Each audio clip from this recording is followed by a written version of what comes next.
जय माता जी दोस्तों, मैं हूँ अर्चना तिवारी। स्वागत करती हूँ अपने चैनल ज्ञान की बात विद अर्चना चिंतामणि में आप लोगों का। कैसे हैं आप लोग, ये बताने के लिए कमेंट बॉक्स में जय माता जी, हर हर महादेव दोस्तों ज़रूर लिखिए। आप मेरी वीडियो कहाँ से देखते हैं, कमेंट बॉक्स में ज़रूर बताएं। आज की वीडियो में हम बात करने वाले हैं सोम प्रदोष व्रत कब है, यानी जनवरी माह में, माघ माह में सन 2025 प्रदोष व्रत कब रखा जाएगा।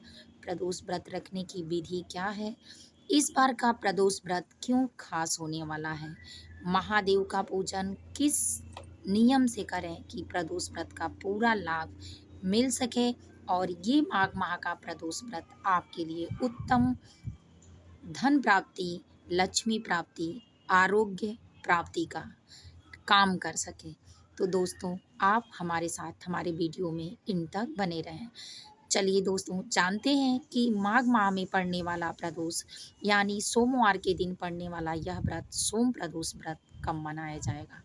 शुभ मुहूर्त पूजा का क्या है, किस तिथि पर कब पड़ रहा है, किस तिथि पर मनाया जाएगा और भगवान भोलेनाथ की पूजा विधि क्या है।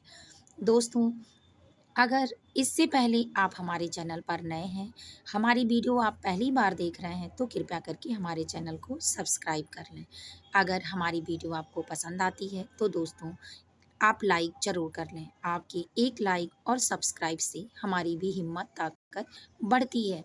दोस्तों, वीडियो पसंद आए, धर्म में आपकी रुचि हो, भगवान पे विश्वास हो, सनातन धर्म प्रेमी हो, तो वीडियो को लाइक करना, शेयर करना बिल्कुल मत भूलें। तो चलिए दोस्तों, सारी विधि को समझते हैं और जानते हैं।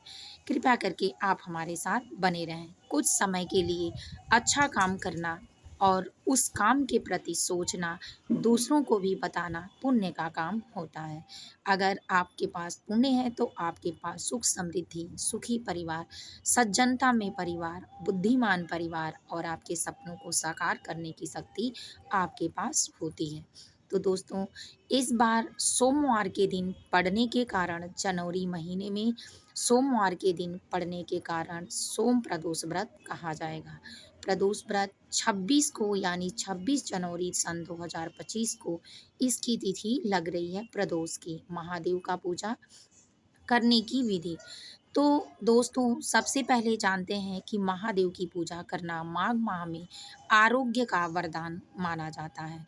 कहा जाता है माघ माह में जो भोलेनाथ का पूजा करते हैं यानी लॉर्ड शिवा का जो पूजा करते हैं, उनको आरोग्य पूरे साल होने का वरदान मिलता है। इस पर भोलेनाथ की पूजा करना बेहद शुभ माना जाता है। कहा जाता है कि गंगा स्नान करने के बाद जो लोग भोलेनाथ का पूजा गंगा नदी पर कर लेते हैं, उनको भी अत्यधिक लाभ होता है। पितृदोष से छुटकारा, उनके पाप कर्मों से छुटकारा मिल जाता है। तो दोस्तों, इस बार कुंभ स्नान भी लगा है, तो वहाँ की पूजा विधि और भोलेनाथ का प्रदोष व्रत पूजा विधि साथ में ही मैं बताऊंगी। तो दोस्तों, आप हमारे साथ एंड तक बने रहें ताकि आपकी को सारी जानकारी इस वीडियो के माध्यम से आसानी से प्राप्त हो सके। तो दोस्तों, 26 जनवरी को लगने वाला प्रदोष व्रत तिथि लग रही है शाम को 5:42 यानी 5:42 पर 54 पर ये तिथि शुरू हो रही है।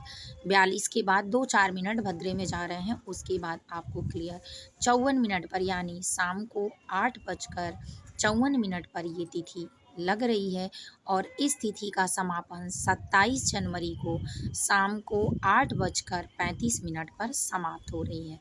तो सनातन धर्म में उदया तिथि के अनुसार हम व्रत और उपवास उदया तिथि का ही करते हैं। तो इसीलिए 27 जनवरी को सन 2025 प्रदोष व्रत मनाया जाएगा। दोस्तों, प्रदोष व्रत में भगवान भोलेनाथ की पूजा का विधि विधान किया जाता है। उत्तम फल की प्राप्ति के लिए, सौभाग्य की प्राप्ति के लिए, पुत्र की प्राप्ति के लिए, घर में सुख समृद्धि, सौभाग्यशाली स्त्री इस व्रत को करे तो ज़्यादा अच्छा होता है। आपका पुत्र अगर गलत रास्ते पर है या उसकी सोच अच्छी नहीं है, मानसिक कोई पीड़ा है या ये कहिए कोई मानसिक बीमारी है, वो भी अगर नित्य रूप से प्रदोष व्रत करता है तो उसको प्रदोष व्रत का महत्व पता चलेगा। उसको जो चाहिए वो उसका मनोकामनाओं की पूर्ति होगी। प्रदोष व्रत करने का उत्तम लाभ होता है। जिसके घर में अगर पितृदोष भी है तो प्रदोष व्रत पर भगवान शिवलिंग पर पूजा आराधना विधि के द्वारा अगर करता है तो वो भी उसका दूर होता है। कहा जाता है भोलेनाथ जो भोले होते हैं उन्हीं का साथ देते हैं। तो इसीलिए भोलेनाथ की पूजा करने पर आप जो मांगते हैं वो तो पाते हैं, लेकिन जो आपके भाग्य में नहीं होता है उसे भी भोलेनाथ प्रसन्न होकर देते हैं। भोलेनाथ के जितने भी प्रेमी श्रद्धालु पूजा पाठ करने वाले व्यक्ति हैं सभी अमीर होते हैं, दिल से भोले होते हैं लेकिन धन से बहुत अमीर होते हैं। इसीलिए भोलेनाथ इतने दयालु हैं कि कम विधि में सरल विधि में भी आपकी पूजा स्वीकार करते हैं। तो दोस्तों, उदया तिथि के अनुसार 27 जनवरी को ये व्रत यानी सोमवार पड़ रहा है दिन, तो सोम प्रदोष व्रत कहा जा रहा है, तो सोम प्रदोष व्रत मनाया जाएगा। अब जानते हैं कि पूजा का शुभ मुहूर्त क्या है। तो दोस्तों, पूजा का शुभ मुहूर्त शाम से शुरू हो रहा है, जो 5:54 से शुरू हो रहा है और रात्रि यानी 8:54 पर समाप्त हो रहा है, जिसके बीच में आप पूजा भोलेनाथ का कर सकते हैं। शुभ मुहूर्त है उसी के बीच में पूजा शुरू करें और समाप्त करें। दोस्तों, शुभ मुहूर्त में पूजा करने का विधान बहुत अच्छा होता है। सोम प्रदोष व्रत या कोई भी प्रदोष व्रत महीने में 2 बार पड़ता है, एक कृष्ण पक्ष का, दूसरा शुक्ल पक्ष का। दोस्तों, दोनों में प्रदोष व्रत रखना भोलेनाथ का ही व्रत है तो उत्तम माना जाता है। और जिस दिन पड़ता है उस दिन के नाम से, जैसे इस बार सोमवार को पड़ रहा है तो सोम प्रदोष व्रत कहा जाता है, शनिवार को शनि प्रदोष व्रत कहा जाता है। तो वैसे ही किसी दिन पर पड़ता है तो उस दिन का ग्रह नाम लेकर वो प्रदोष व्रत कहा जाता है। तो उम्मीद है दोस्तों आप ये बातें अच्छे से समझ चुके होंगे। इसके बाद भोलेनाथ की पूजा विधि भी आप सुन लीजिए। तो दोस्तों, शुभ मुहूर्त में शाम के समय ही भोलेनाथ की पूजा की जाती है। महाशिवरात्रि की पूजा आप दिन में 4 पहर करें। अगर आप कहीं रोजी रोटी वाले हैं या काम वर्क करने वाले हैं, घर की महिला भी हैं, व्यस्त हैं या कोई और भी बात है तो इसके वजह से आप दिन में भी कर सकते हैं। लेकिन प्रदोष व्रत में आपको पूजा शाम को संध्या काल में ही करना चाहिए, किया जाता है शास्त्र के अनुसार। दोस्तों, शाम को 4 बजे के बाद संध्या काल शुरू होता है और ये रात्रि पौने 9 यानी 8:40, 42, 45 तक रहता है। तो इसके बीच में ही आप करें, लेकिन सोम प्रदोष व्रत पर आपकी पूजा 7:25 से शुरू हो रही है और ये पूजा 8:54 पर समाप्त होगी। तो आप शुभ मुहूर्त में ही पूजा को करें। दोस्तों, भोलेनाथ की पूजा करने के लिए आपको एक साफ सुथरे कपड़े किसी आसन के साथ चौकी या मंदिर में अपने बिछा देने हैं। वहाँ भोलेनाथ की प्रतिमा को रखकर कुंभ स्नान का जल आपके पास अगर है तो वो, या कोई भी गंगा जल हो, उनसे सब प्रेम पूर्वक स्नान कराएं। इसके बाद पंचामृत, पंचामृत नाम इसलिए है कि 5 उसमें अमृत के समान चीज़ें पड़ती हैं, दूध, दही, शहद, शक्कर, घी। ये 5 चीज़ें मिलाकर भगवान भोलेनाथ का रुद्राभिषेक करें। अगर कर पाएँ तो पंडित के द्वारा रुद्राभिषेक करें, नहीं कर पाएँ तो आप स्वयं से फूल, धूप बत्ती, दीपक जलाकर उससे अभिषेक करें। उसके बाद भोलेनाथ का भोले चालीसा या शिव शंकर का कोई मंत्र जो आपको मालूम हो, ये विधि विधान से उनके नाम का नाम जप, ओम नमः शिवाय इत्यादि सारी चीज़ें। वैसे तो पंचाक्षर मंत्र है, जो लोग मंत्र लिए हों गुरु मंत्र की समान तो वो लोग जपें, नहीं तो ओम साम सदाशिव नमो नमः, ओम सांब सदाशिव नमो नमः का मंत्र पढ़ सकते हैं। त्रयंबकम इत्यादि मंत्र को पढ़ें। इसके बाद भोग प्रसाद में आप मिठाई, खीर, हलवा, गाजर का हलवा इत्यादि मीठी चीज़ों को, फल फ्रूट को चढ़ाकर भगवान भोलेनाथ का भोग लगाएं, आरती करें। आदि जो स्तुति आपको करनी है उसको करें, हवन करें, तो आपकी पूजा बहुत अच्छे से संपन्न होगी। इस तरह से महादेव की कृपा आप दोस्तों प्राप्त कर सकते हैं। इसके बाद जानते हैं कि इस बार कुंभ स्नान लगने से, कुंभ स्नान में कहा जाता है गंगा जी का जो लोग पूजन करते हैं या गंगा जी में जाकर कुंभ मेले में स्नान करते हैं तो उसमें समस्त उनके पाप धुल जाते हैं। दोस्तों कहा जाता है कि अगर आप रह पाएँ तो 1 महीने उसमें रहकर कवलवास ज़रूर करें। कहा जाता है कि जितना सतयुग, द्वापर, त्रेता और कलयुग का लंबा टाइम है, उससे ज़्यादा का लंबा टाइम का जो पुण्य आपके कर्म में है, वो तो मिलेगा ही, लेकिन जो इतने के पाप भी हैं, वो भी धुल जाते हैं। तो इस बार प्रयागराज में लगने वाला महाकुंभ 144 वर्षों के बाद लग रहा है। तो दोस्तों, अगर आप गंगा जी में स्नान करने जाते हैं, तो अति उत्तम फल की प्राप्ति होती है।